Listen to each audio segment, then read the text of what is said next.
Sesuai request kalian, aku mau bikin Zepeto yang mirip dengan Kak Sarah Filoid. Sebenarnya aku nggak begitu tahu ya tentang Kak Sarah Filoid ini.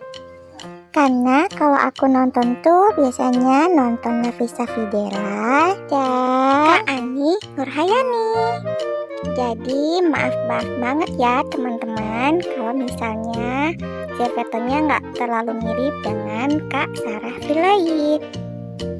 Jadi teman-teman, aku tadi sudah rubah bentuk wajahnya dan juga hidung, bentuk bibir dan juga matanya juga sudah aku rubah ya. Sekarang kita warnai rambutnya dengan warna hitam.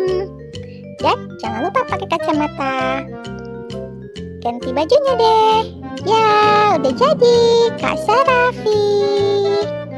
Makasih teman-teman.